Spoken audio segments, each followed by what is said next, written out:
The crew of the USS Kirk set out on April 29, 1975, to defend Marine helicopters taking part in the evacuation of South Vietnam against any possible attacks by North Vietnamese aircrafts. However, what happened that day was completely different than any expectations that they could have had. Saigon was falling, marking the end of the Vietnam War. Fearing retribution, many South Vietnamese citizens fled the country as fast as they could and by whatever means they could find. Many headed toward the sea in the safety of the U.S. 7th Fleet, on helicopters or aircraft.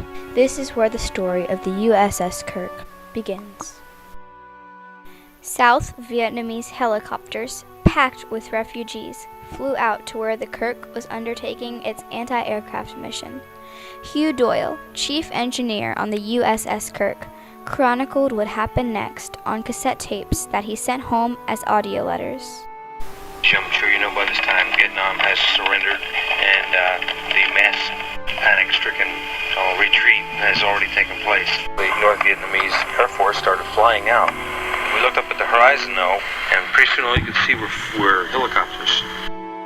Despite having only a dangerously small flight deck, the Kirk's captain, Paul Jacobs, displayed great leadership and courage when he took the individual initiative to send a signal to the nearest helicopter, giving it permission to land. Jacobs understood that he had to take the risk to save these innocent civilians from certain death so that their legacies could live on. The landing was difficult, but once the refugees were unloaded, Jacobs radioed for the next chopper to make its way to the landing deck. The arrival of the second helicopter filled the Kirk's tiny landing pad to capacity, but a swarm of choppers still buzzed the Kirk, their pilots increasingly anxious as their fuel ran low. Wanting to help save as many refugees as possible, Jacobs and his crew started pushing off helicopters to make room for more to land.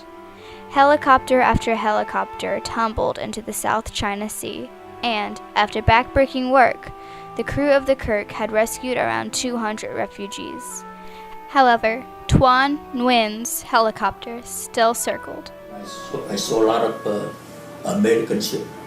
So when I circling around, this is American ship, and they have one heliport, one heli deck on the back. And when I just landed and dropped off my family and my friend's family out, and I shut up. I just shut down, and then suddenly the order come up. Oh no, you cannot shut down here. You have to take off. I hovering on top of the water. So only one thing we do is kill the engine, and I let it drop. I unbuckle my seatbelt, and then when I make sure the plate don't hit me. And so I think that's I get a blessing sometimes for that. So I'm okay when I go down to the water and I come up. I come up, and then the canoe from the Navy pick me up and bring me to the ship to help my family. Jacobs and his crew ferried the refugees to a larger ship more capable of taking care of their needs. Because of the leadership exhibited by Jacob and the crew of the Kirk as Vietnam crumbled, more than 200 refugees survived their ordeal and took their first step toward a legacy of freedom and a life in the United States. Even after such an eventful day, though, the Kirk's mission of mercy was still not complete. Not only did hundreds of Vietnamese flee the fall of Saigon by helicopter, but tens of thousands fled their crumbling nation by sea. And was about 30,000 people, because our ship are not very big. The ship normally would handle about 100 crew members, now have to handle about 2,000. The flotilla of ships, led by Captain Kim Do, with its desperate human cargo, sailed to Con Son Island, where they were told to wait for the 7th Fleet. Paul Jacobs, the captain of the Kirk, tells what happens next. He says, we'll have to send you back to rescue the Vietnamese Navy. We forgot them, and if you don't get them, or any part of them, they're all probably going to be killed. On May 1st, 1975, the Kirk and its crew sailed to Con Son Island and located the ships of the South Vietnamese Navy that they had been sent to aid. I was a captain in the Navy, and Kirk was a ship that was designated to come to our rendezvous point to get our ship to the Philippines. And we learned that we are going to Philippines from the Kirk. So Kirk get back to Con Son Island, and then we all follow Kirk to the Philippine island. Through it all, the crew of the Kirk, prepared for war but pressed by necessity into humanitarian duty, displayed continued individual leadership in service of the living legacy that was represented by the refugees. But their problems were far from over. After the fall of Saigon, the government of the Philippines had quickly recognized Vietnam as one whole communist nation. Vietnam's new government had reported the Kirk's armada of ships from the South Vietnamese Navy as having been stolen and demanded their return. Jacobs realized that the legacy of survival of the South Vietnamese refugees was in peril, and he exhibited great leadership in developing a solution.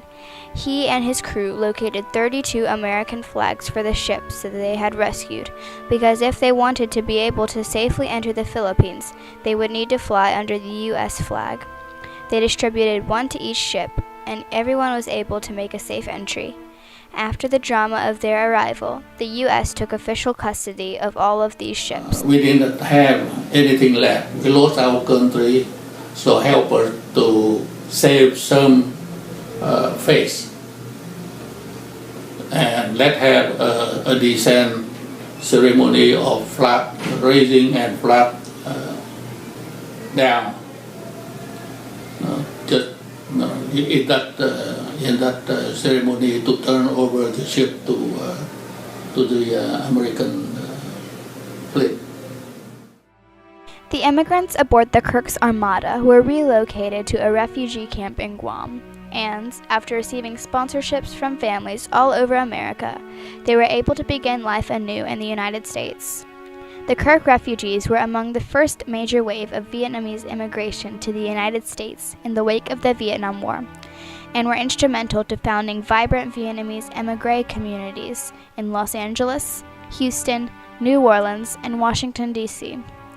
Arriving in the United States with nothing but their dreams, the Vietnamese émigré communities are now integral elements of the American body politic, counting poets, scientists, politicians, sports stars, writers, and movie stars among their numbers.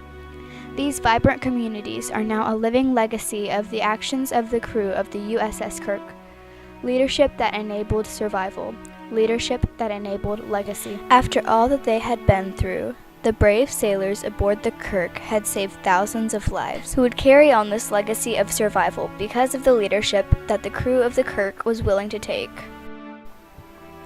This leadership is still a cherished memory within the legacy of the Vietnamese community. But what Kirk did is beyond his mission. The way the crew of the Kirk treat our people is something that we need to stress on. That this is a show of a lot of humanity, compassion, and really spontaneous compassion. You have to see those sailors. They are really, really helping us. That's why we are very, very grateful to the U.S. sailor through the image of the Kirk crew member and the captain particularly.